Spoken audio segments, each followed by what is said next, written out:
12వ వచనం, మీరు బాప్తిస్మము మందు ఆయనతో కూడా పాతిపెట్టబడిన వారై ఆయనను మృతులలో నుండి లేపిన దేవుని ప్రభావమందు విశ్వసించుట ద్వారా ఆయనతో కూడా లేపబడితిరి. పాతి పెట్టబడుట, మృతులలో నుండి లేపిన దేవుని ప్రభావమందు విశ్వాసముంచుట.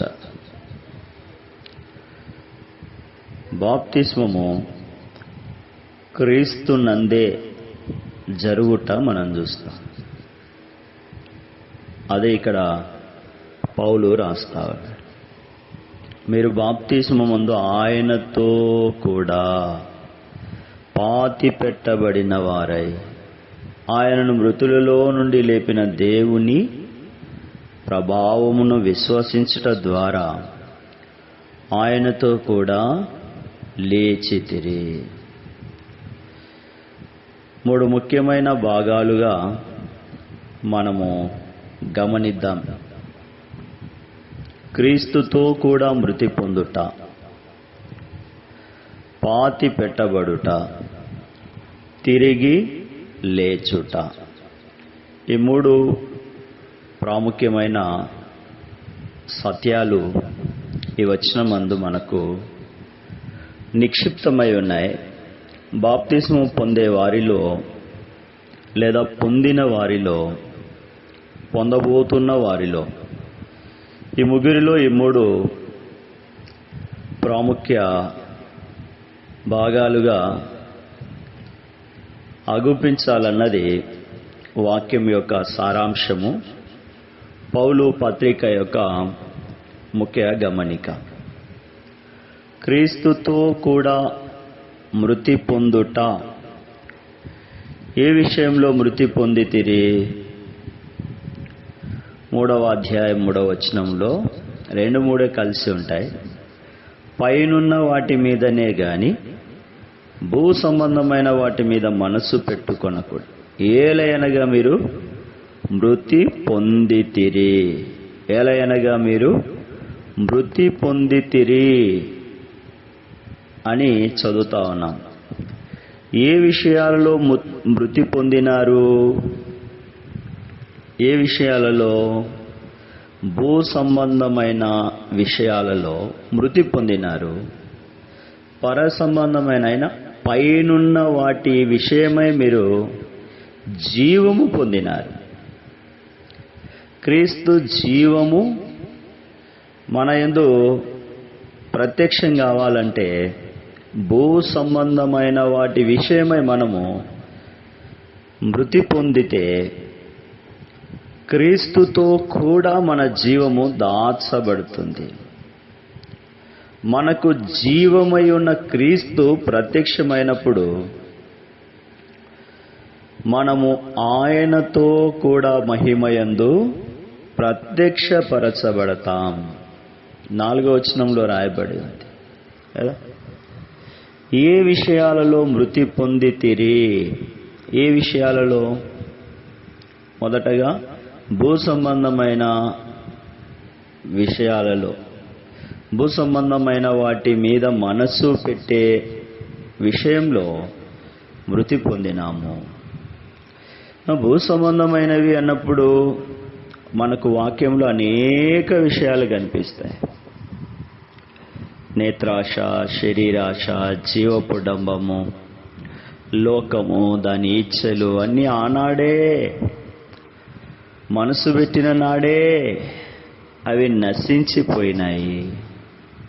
అవి ఇక లేవు. 2వ అధ్యాయం 20వ వచనంలో మీరు క్రీస్తుతో కూడా లోకము యొక్క మూల పాఠముల విషయమై మృతి పొందిన వారైతే లోకములో బ్రతుకుచున్నట్లుగా మనుషుల ఆజ్ఞలను పద్ధతులను అనుసరించి చేత పట్టుకొనవద్దు, రుచి చూడవద్దు, ముట్టవద్దు అను విధులకు మీరు లోబడనేలా అవన్నీ వాడుకొనుట చేత నశించి పోవును.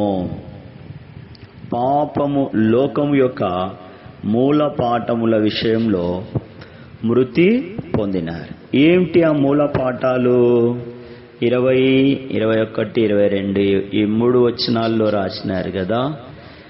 లోకం యొక్క మూల పాఠాల విషయమై మీరు మృతి పొందినారు. మొదట భూ సంబంధమైన వాటి యందు మనసు పెట్టుట యందు మృతి పొందినారు. రెండవది ఏంటి? లోకం యొక్క మూల పాఠముల విషయమై మృతి పొందిన వారు లోకంలో బ్రతుకుతున్నట్లుగా మనుషుల ఆజ్ఞలను, పద్ధతులను, ఆచారాలను, విధానాలను, విధులను అనుసరించట చేత పట్టుకొనవద్దు, రుచి చూడవద్దు, ముట్టవద్దు. కాబట్టి ఇదంతా కూడా స్వేచ్ఛ ఆరాధన విషయంలో, ఇదంతా కూడా ఏంటంటే రూపింపబడిన వాటి విషయంలో, శరీరేచ్ఛల విషయంలో మీరు మృతి పొందినారు. కాబట్టి ఇక్కడ భూతములు కల్పించిన వాటి యందు, మనుషుల పద్ధతులు యందు మీరు మృతి పొందినారు అంట. రోమీలకు రాసిన పత్రిక 6వ అధ్యాయం 2వ వచనంలో పాపము విషయంలో మృతి పొందితిరని. ఏ విషయంలో మృతి పొందినాము? పాపము విషయంలో మృతి పొందితిరని పౌలు రాసినాడు. మనం ఇక మీదట పాపములో జీవించము. మరి అక్కడ క్రీస్తు యేసులోనికి బాప్తిస్మము పొందిన మనమందరము ఆయన మరణములోనికి బాప్తిస్మము పొందితిమని గ్రహించాలి. కాబట్టి తండ్రి మహిమ వలన క్రీస్తు మృతులలో నుండి ఎలాగూ లేపబడెనో అలాగే మనమును నూతన జీవము పొందిన వారమై నడుచుకునేటట్లు మనము బాప్తిసము వలన మరణములో పాలు పొందుటకై ఆయనతో కూడా పాతి పెట్టబడితిమి. పాపం విషయంలో, భూ సంబంధమైన వాటి యందు మనసు పెట్టుటలో, లోకం యొక్క మూల పాఠముల విషయంలో మనం చనిపోయిన వారము, మృతి నొందిన వారము. కాబట్టి సిలువ వేయబడిన వారము. శరీర విషయంలో ఏలయనగా మనం ఇంకను పాపమునకు దాసులము కాకుండునట్లు, పాప శరీరము నిరర్థకమగునట్లు మన ప్రాచీన స్వభావము ఆయనతో కూడా సిలువ వేయబడనని ఎరుగుదాం. ఒక మాట జ్ఞాపకం చేస్తాను. బాప్తిస్మములో సాక్ష్యం ఇవ్వకమునుపు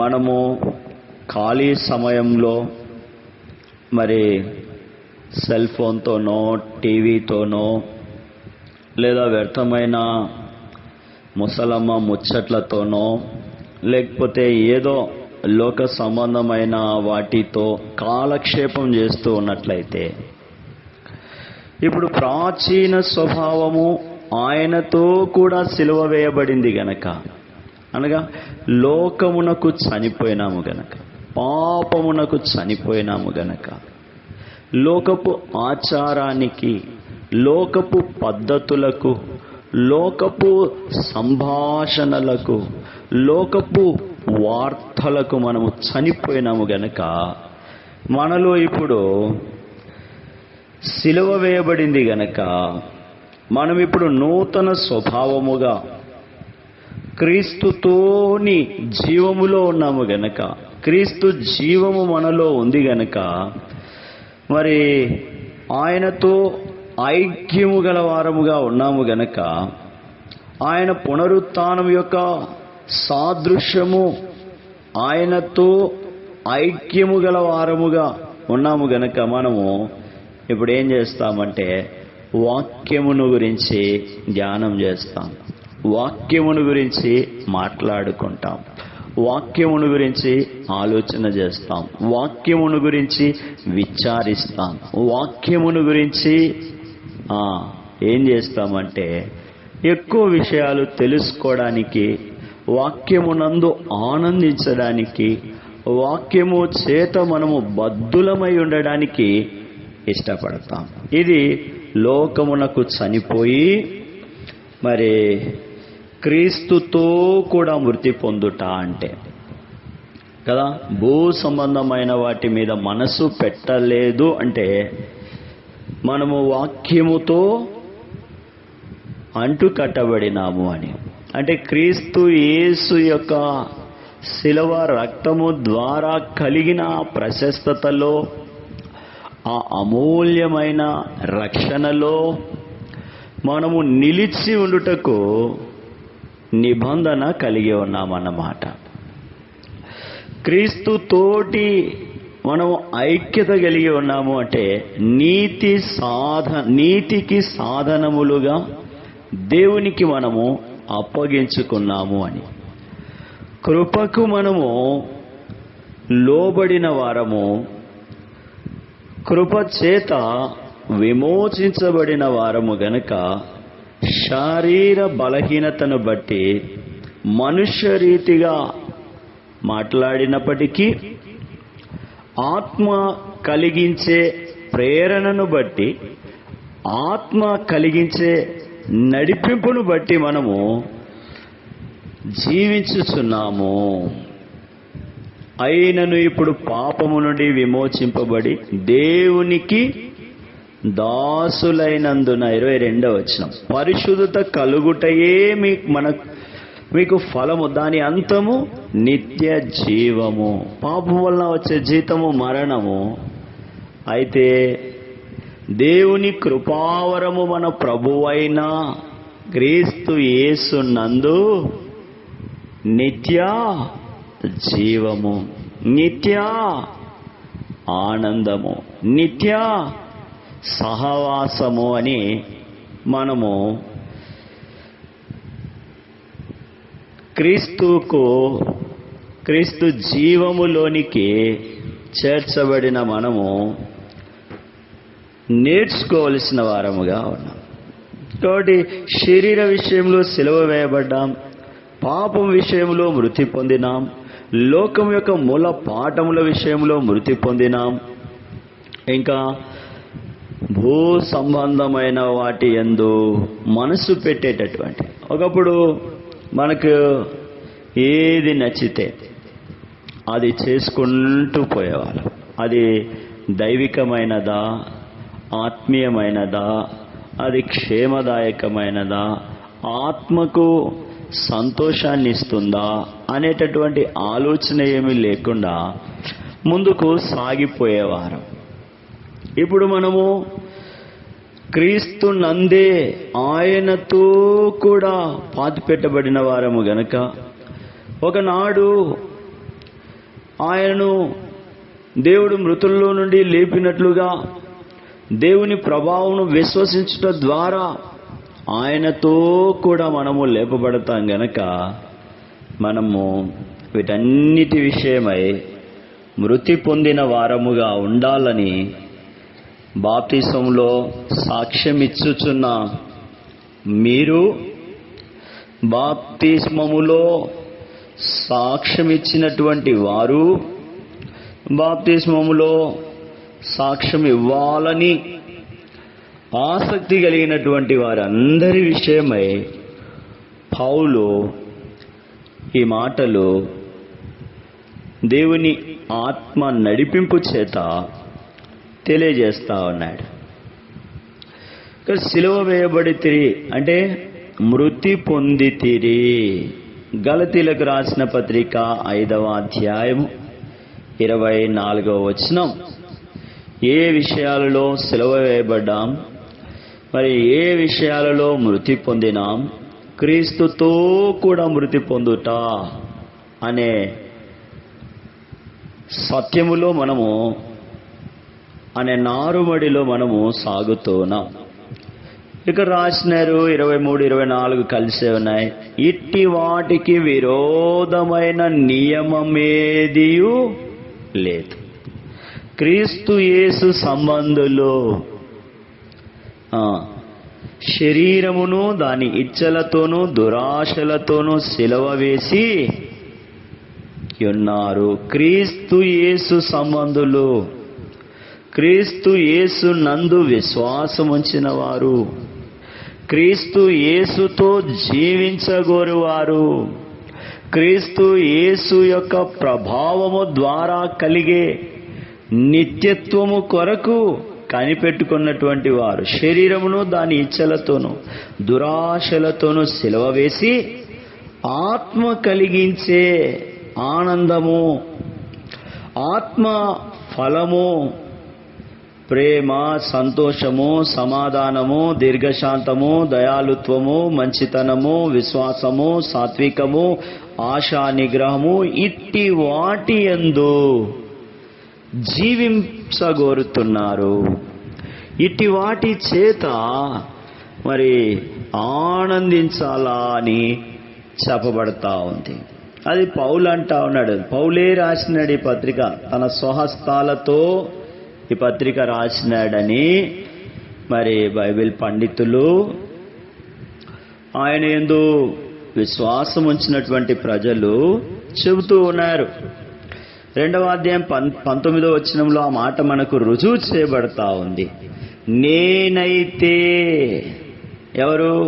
పరలోక దర్శనము పొంది దేవుని స్వరాన్ని విని దేవుని వెలుగును కన్నులారా కాంక్షించి మనసారా ఆస్వాదించినటువంటి పౌలు, అపోస్తలుడైన పౌలు, సిలువ కొరకు, క్రీస్తు కొరకు, పునరుత్థానము కొరకు జీవించిన పౌలు సవాల్ విసిరినాడు కదా. నేను క్రీస్తును పోలి నడుచుకొనుచున్న ప్రకారం మీరునో అన్నాడు. ఆ పౌలు చెబుతూ ఉన్నాడు, శరీరము దాని ఇచ్చలు సిలువ వేయబడ్డాయి, ప్రభువుతో నేను జీవిస్తూ ఉన్నాను, క్రీస్తు కొరకు నేను జీవిస్తూ ఉన్నాను, మరి క్రీస్తుతో కూడా నేను మృతి పొందినాను అంటా ఉన్నాను. నేనైతే 19వ వచనం 2వ అధ్యాయం, నేనైతే దేవుని విషయమై జీవించు నిమిత్తము ధర్మశాస్త్రము వలన, ధర్మశాస్త్ర విషయమై ఏమైనాడంట? చనిపోయినాను. మరి ధర్మశాస్త్రం విషయమై చనిపోతే క్రీస్తుతో కూడా సిలువ వేయబడ్డాడు. ఇక జీవించువాడను నేను కాను, క్రీస్తే నా యందు జీవించుచున్నాడు. కాబట్టి నేనిప్పుడు శరీరమందు జీవించుచున్న జీవితం నన్ను ప్రేమించి నా కొరకు తను తాను అప్పగించుకుని దేవుని కుమారు యందు విశ్వాసం వలన జీవించుచున్నాను. నేను దేవుని కృపను నిరర్థకము చేయను. ఎంత అద్భుతం కదా! పౌలు అలాగూ చెప్పి, అలాగూ చేసి, అలాగూ చేయమంటూ ఉన్నాడు. కృపను నిరర్థకము చేయను. మనము గమనిస్తే ధర్మశాస్త్రం విషయంలో ఎంతో ఆసక్తి కలిగి జీవించినటువంటి పౌలు పరలోక దర్శనాన్ని దమస్కు మార్గములో అకస్మాత్తుగా ఆకాశము నుండి ఆ గొప్ప వెలుగు, ఆ ప్రకాశత నేలబడి మరి ఆ స్వరము విని, మరి ఆ తర్వాత బాప్తిస్మము పొంది, తర్వాత చూపు పొంది పరిశుద్ధాత్మతో నిండుకున్న వాడై మరి ఆహారము పుచ్చుకొని బలము పొంది, ఇప్పుడు నేనైతే దేవుని విషయమై, నేనైతే కృపను నిరర్థకము చేయను, నేనైతే క్రీస్తు కొరకు చనిపోయి, కాబట్టి నేనైతే నిష్ప్రయోజనమైనటువంటి లోక మూల పాఠములను విడిచిపెట్టి, ఆ తర్వాత ఎక్కడ పౌలులో మనం డిగ్రేడ్ జూనే చూడము. ఇంకా ఆయన 3వ ఆకాశానికి పైకి పైకి పైకి అలాగో వెళుతూనే వచ్చినాడు. ఒకవేళ మరి అనోకు వచ్చి దేవుడు తీసుకొని పోయినట్లుగా ఆ దినాల్లో ఉన్నట్లుగా ఉండి ఉంటే పౌలు కూడా అలాగే కొనిపోబడేవాడు. అయితే దేవుడు ఆయనను తన కొరకు హతసాక్షిగా చూడగోరినాడు. అనేకులకు రుజు మార్గాన్ని చూపడానికి ఇష్టపడినాడు. వాడి ధర్మశాస్త్రం విషయమై చచ్చిన వాడనైతిని కదా, లోకమునకు నేనును నాకు లోకమును సిలువ వేయబడితిమి అనగా మృతి పొందితిమి అని చదువుతాం 6వ అధ్యాయము 14వ వచనంలో. ప్రభువైన యేసుక్రీస్తు సిలువ యందు తప్ప మరి దేని యందు అతిశయించుట నాకు లోకమును లోకమునకు నేనును. కాబట్టి సిలువ వేయబడినాడు. క్రొత్త సృష్టి పొందుటయే, నూతన జీవితం జీవించుటయే. ఇప్పుడు ఇదంతా కూడా ఒకసారి మనము దగ్గర పెట్టుకొని చూసుకుంటే, మనము పలుమార్లు కృపను నిరర్థకము చేసిన వారు నేను సహా. మనలో కొందరు నిరర్థకము చేయని వారు ఉండొచ్చు.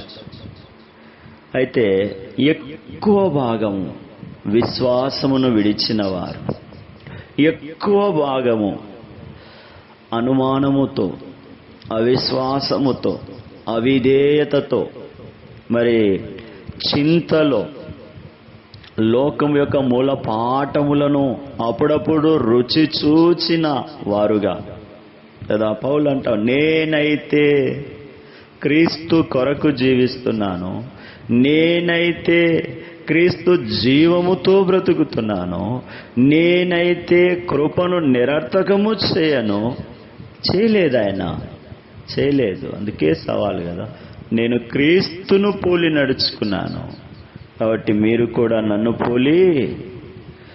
యేసుక్రీస్తు ప్రభు ఏమన్నాడంటే, మీరు తండ్రిని ఏమి అడిగినను, మీకు ఏది కావాలంటే అది మీరు తండ్రిని అడగండి, అయితే నా నామములో, అంటే యేసుక్రీస్తు నామములో అడగండి అని చెప్పవచ్చు. యేసుక్రీస్తు నామములో అడగండి. పౌలు ఏమంటా ఉన్నాడు, నేను క్రీస్తును పోలి నడుచుకున్నాను కాబట్టి మీరు నన్ను పోలి. మనకిది కష్టమే. కాబట్టి మనము 3వ ఆకాశానికి అది ఉందో లేదో కూడా మనకు చెప్పుకుంటున్నాం కానీ తెలియదు. కాబట్టి మనము చాలా విషయాలలో క్రీస్తుతో కూడా మృతి పొందవలసిన వారముగా ఉన్నాం. చాలా విషయాలలో, కొన్ని కాదు, చాలా విషయాల్లో. ఏ పారామీటర్లో మనం చూసినా కూడా, ఏ కోణంలో చూసినా కూడా, ఏ డైమెన్షన్లో చూసినా కూడా మనము క్రీస్తుతో కూడా మృతి పొందవలసిన వారమై ఉన్నాం. క్రీస్తు ప్రభావము చేత మనము లేపబడాలంటే కదా. బాప్తిస్మం పొందినప్పుడు ప్రభువు మరి ఒడ్డుకొచ్చినప్పుడు పరిశుద్ధాత్మ పావురం వలె ఆయన మీదకి దిగి రావడం, ఆకాశం తెరవబడడం, ఈయన నా ప్రియ కుమారుడన్న స్వరం వినపడ్డం.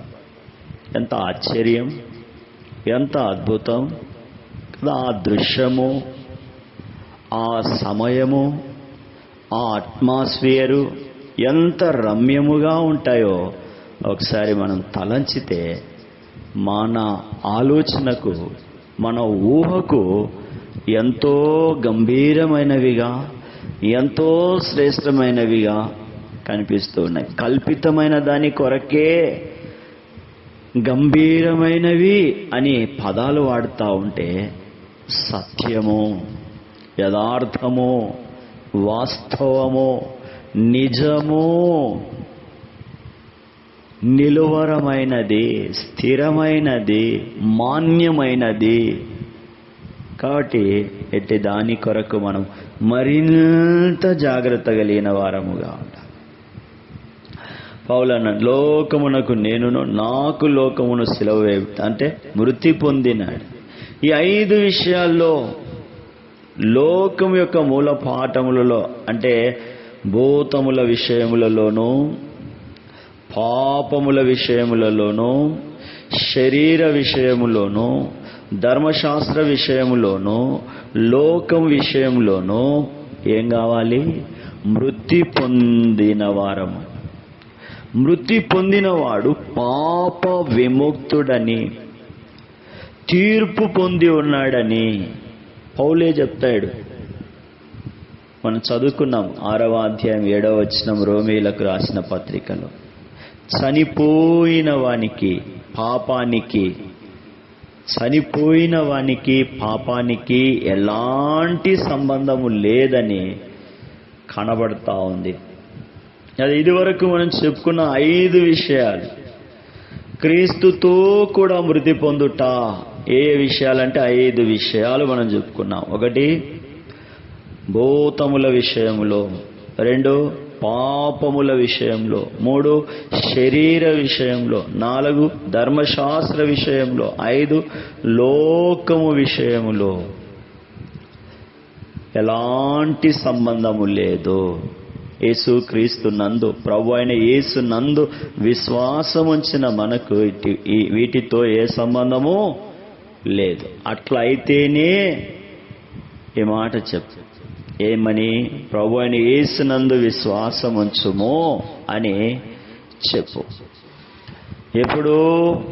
ఈ 5 విషయాలలో నీవు చనిపోయి ఉంటే, ఈ 5 విషయాలతో నాకు ఎలాంటి సంబంధము లేదు, భూ సంబంధమైన వాటిని మనసు పెట్టే విషయంలో నాకు సంబంధం లేదు, నేను పైనున్న వాటిని, ముందున్న వాటి పౌలు అన్నాడు కదా, పెంటతో సమానముగా ఎంచినాడు, అసహ్యంగా చూసినాడు అని అర్థం.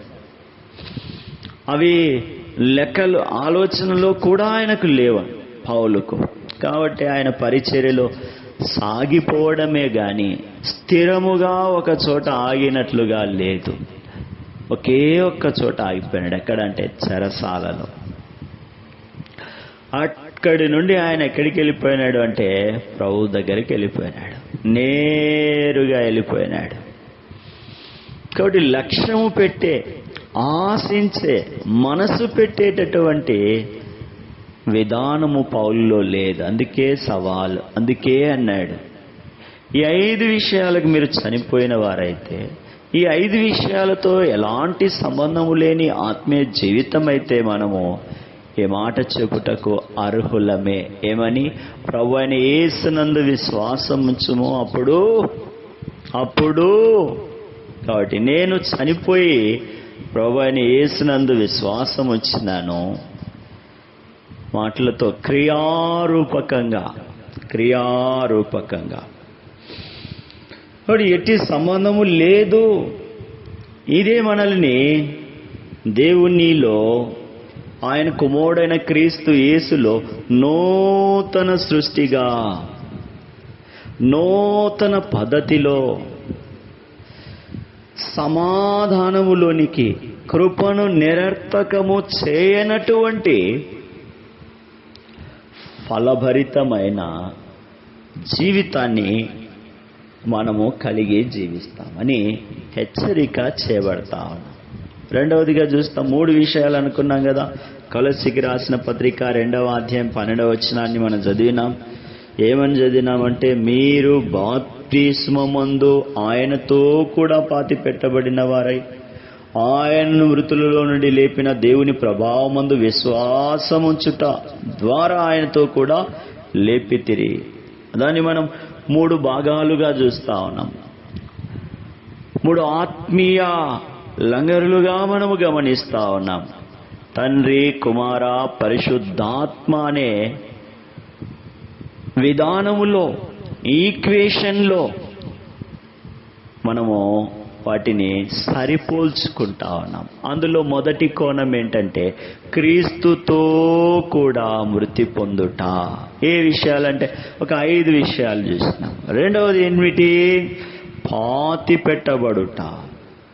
మూడవది తిరిగి లేచుట అనే నియమము, A+B3. కాబట్టి మొదట మనం క్రీస్తుతో కూడా మృతి పొందడం. రెండవది పాతి పెట్టబడుట.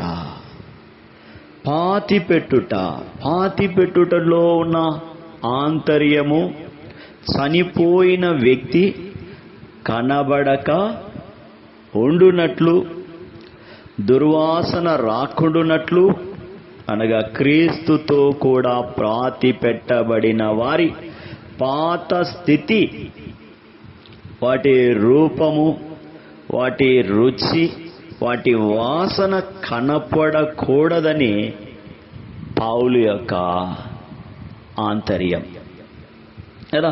మనము నూతన జీవము పొందిన వారమై నడుచుకొనున్నట్లు, మనము బాప్తిస్మములో మరణములో పాలు పొందుటకై ఆయనతో కూడా పాతి పెట్టబడితిమి. ఆయనతో కూడా. ఎవరాయన? రాజులకు రాజు, ప్రభువులకు ప్రభు, నిత్యుడు, భూమి రవ్వంతైనను లేనప్పటి నుండి యుగాయుగాలు అల్ఫా ఒమేగా, ఆది అంత, విశ్వాసముంచిన వారికి కర్త, ఆ విశ్వాసమును కొనసాగించువాడు ఆయనే క్రీస్తు యేసు. కాబట్టి వాసన రాకుండా, ఆ దుర్గంధము రాకుండా, ఆ పాత స్థితి యొక్క నామరూపాలు కనపడకుండా మనము నూతన జీవము పొందిన వారమై నడుచుకొనున్నట్లు, మనము బాప్తిస్మములో మరణములో పాలు పొందుటకై ఆయనతో కూడా పాతి పెట్టబడితేమని రోమీలకు రాసిన పత్రిక 6వ అధ్యాయం 4వ వచనంలో మనం ఇదివరకే చదువుకున్నాం. కాబట్టి తండ్రి మహిమ వలన క్రీస్తు మృతులలో నుండి ఎలాగు లేపబడెనో అలాగే మనమును నూతన జీవము పొందిన వారమై నడుచుకొనున్నట్లు, నూతన జీవము పొందిన వారమై నడుచుకొనున్నట్లు, మనము బాప్తిసం వలన మరణములో పాలు పొందుటకు ఆయనతో కూడా.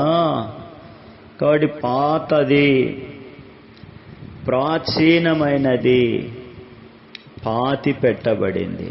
ఇక మరలా అది కనిపించకూడదు, తొంగి చూడకూడదు, వినిపించకూడదు అని స్పష్టంగా ఇక్కడ చెప్పబడతాం. ఇప్పుడు క్రీస్తుతో కూడా తిరిగి లేచుట. ఏ విషయంలో తిరిగి లేచినాం? ఏ విషయంలో తిరిగి లేపబడినాము? ఏ విషయంలో తిరిగి లేచితిమి? దేవుని విషయమై జీవించుటకు తిరిగి లేచినాం. ఒకప్పుడైతే దయ్యము కొరకు, కాబట్టి లోక సంబంధమైన వాటి కొరకు, భూ సంబంధమైన వాటి కొరకు, సంపద కొరకు మనము జీవించిన వారముగా ఉంటూ ఉన్నాం. ఇప్పుడు దేవుని విషయమై జీవించుటకు తిరిగి లేచినాం. ఏలయనగా ఆయన చనిపోవుట చూడగా, పాప విషయమై ఒక్కమారే చనిపోయాను గాని ఆయన జీవించుట చూడగా దేవుని విషయమై జీవించు. అటువల్లే మీరును పాపము విషయమై మృత్యులుగాను, దేవుని విషయమై క్రీస్తు యేసు నందు సజీవులుగాను మిమ్మును మీరే ఎంచుకొనుడి. క్రీస్తు రక్తము చేత ప్రతిష్ఠించుకొనుడి. కృపను నిరర్థకము చేయని వారుగా, క్రీస్తు యేసుతో జీవించువారుగా, కృపాదానములో జీవప్రదమైన నీతి ఫలములో విధేయులగు పిల్లల వలె కదా నిత్య జీవము కలుగుటకు, నీతి ద్వారా కృప, యేసు క్రీస్తు మూలముగా ఏలు నిమిత్తము మనము దేవుని విషయమై జీవించుటకు, నీతి విషయమై జీవించుటకు తిరిగి లేపబడినాము. ఎందుకు లేపబడినాం? నీతి విషయమై జీవించడానికి మనము లేపబడినాం. పేతురు రాస్తూ ఉన్నాడు పత్రిక, పత్రికలో మాట రాస్తాం. 2వ అధ్యాయం 24వ వచనం. 2వ అధ్యాయము 24వ వచనం. మనము పాపముల విషయమై చనిపోయి నీతి విషయమై జీవించున్నట్లు, పాపం విషయమై చనిపోయి నీతి విషయమై ఆయన తానే తన శరీరమందు మన పాపములను మ్రాను మీద మోసుకు ఆయన పొందిన గాయముల చేత స్వస్థత. వాడి ధర్మశాస్త్రానుసారం చనిపోయి ఆత్మానుసారమైన జీవితం జీవించడానికి తిరిగి లేపబడినాము. శరీర విషయంలో చనిపోయి ఆత్మానుసారముగా నడుచుటకు తిరిగి లేచినాం. భూ సంబంధమైన వాటి విషయంలో చనిపోయి పైనున్న వాటిని వెదకుటకు తిరిగి లేచినాం. లోకం విషయంలో చనిపోయి క్రీస్తు నందు జీవించుట కొరకు మనము లేపబడితిమి. ఈ గొప్ప మార్పు బాహ్య సంబంధమైన ఆచారం వలన కలుగదు గాని క్రీస్తు నందు విశ్వాసం ఉంచడం వల్ల కలుగుతుంది. ఆయనతో కూడా మృతి పొందితిరి, ఆయనతో కూడా పాతి పెట్టబడితిరి, ఆయనతో కూడా తిరిగి లేచితిరి. ఇది క్రీస్తు ద్వారా జరిగే కార్యము. క్రీస్తు మరణ పునరుత్థానములలో మన మరణ పునరుత్థానము దాచబడి ఉంది, ఇమర్చబడి ఉంది. ఈ వాక్యాన్ని నమ్మి మన అనుభవములో విశ్వాసము ద్వారా మరి జీవించినప్పుడే క్రీస్తు నందు ఆ సత్యము విశ్వాసము ద్వారా మనము స్వీకరించి విధేయత చూపించినప్పుడు అంతం వరకు మనము అనుభవించగలము. కనుక క్రీస్తునకు కలిగిన ఈ కార్యమును సంపూర్ణంగా విశ్వసించి సంపూర్ణంగా అనుదిన జీవితంలో మనము ఆనందించినట్లు, తద్వారా క్రీస్తు నందే, క్రీస్తు ద్వారా విజయము, శిలువ ద్వారా విజయము. అది 13, 14, 15 వచనాల్లో మనకు కనిపిస్తాయి. ఆ విజయ జీవితం మనము జీవించాలి అంటే యేసు ప్రభువును నమ్మకమునుపు, బాప్తిస్మములో సాక్ష్యం ఇవ్వకమునుపు మనకు ఆరాధన చేయడం రాదు. మరి బాప్తిస్మం పొందినటువంటి మనము ఏం చేయాలా? ఆరాధన చేయాలా. ఆరాధన చేయడానికి హృదయం, ఆసక్తి కలిగి ఉండాలి. మరి ఆరాధన చేయమంటే ఆయని నాలుక అనడం, కళ్ళెగరేయడం, చిరునవ్వు కొంచెం అట్లా పెదవులు కదిలి, ఇది బాప్తిసంలో సాక్ష్యము పొందిన వారి స్థితి కాదు. యేసుక్రీస్తు ప్రభునందు విశ్వాసం ఉంచినాము అనడానికి రుజువు ఏంటంటే, సార్వత్రిక సంఘములో దేవుని స్వరక్తము చేత పాపములు శుద్ధి చేసుకొని క్రీస్తు యేసు కొరకు ప్రతిష్ఠింపబడి ఆయన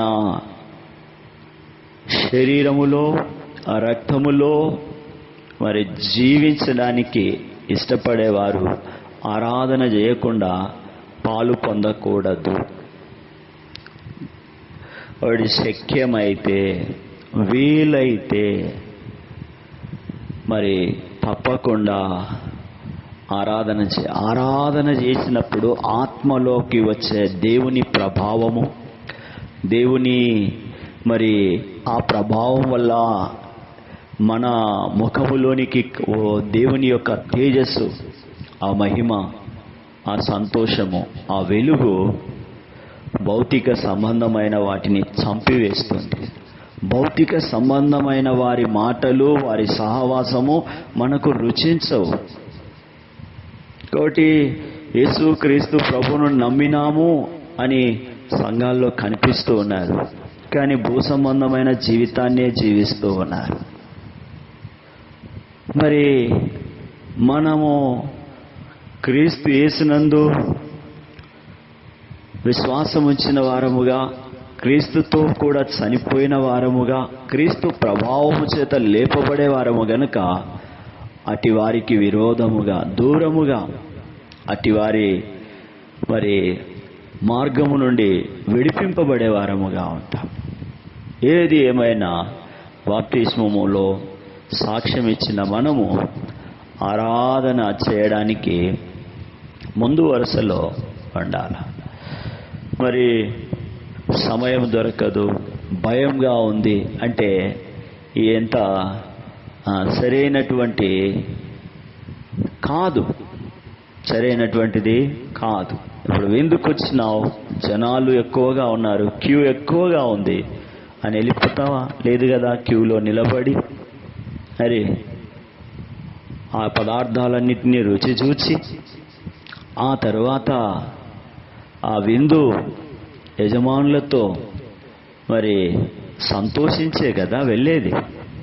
మరి పరలోకపు విందులోనికి వచ్చి ప్రభు అయిన యేసుతో మాట్లాడకుండా, ఆయనతో సంతోషించకుండా నేను మౌనంగా చేసుకున్నాను అన్నా. అవునా అన్నా? అవునా? మరి నెలలో కనీసం ఒక్క వారమైనా ఆరాధన చేయడానికి సాహసమే, ధైర్యమే చేయడం లేదంటే ఎట్లా? ఒకప్పుడు ఉన్నాయి కదా, అవేంటివి, చిలక శాస్త్రాలు, చిలక జ్యోతిష్యాలు. మార్చుకోవాలా అని చెప్పబడతా ఉంది. మార్చుకుంటే కలిగే ఆ పరలోకపు సంతోషము తర్వాత నీవే అందరికీ వీలు కలుగుతుంది. కాబట్టి మనము ఈ 12వ వచనంలో 3 విషయాలు చూస్తాం. ఒకటి, క్రీస్తుతో కూడా మృతి పొందుట. రెండవది, పాతి పెట్టుట. మూడవది, తిరిగి లేచుట. కాబట్టి 5 విషయాల్లో మనము మృతి పొందాలి. మరి పాతి పెట్టడం అంటే మృతి పొందిన దాన్ని, పాత స్థితిని, ఆ దాన్ని అంతా పాతి పెట్టకపోతే అదంతా దుర్గంధంగా, అసహ్యంగా ఉంటుంది. రోగాలు ప్రబలి విస్తరిస్తాయి. కాబట్టి దాన్ని పాతి పెట్టడం, దాన్ని పూర్తిగా విడిచిపెట్టడం. మూడవది ఏంటంటే తిరిగి లేచు. దేవుని విషయమై, నీతి విషయమై, మరి ఆత్మానుసారము విషయమై, మరి వాక్యము చేత నడిపింపబడే విషయంలో మనము కాబట్టి బాహ్య సంబంధమైనటువంటి వాటిని విడిచిపెట్టి క్రీస్తుతో కూడా జీవించడానికి మనము ప్రభువుకు అప్పగించుకుందాం.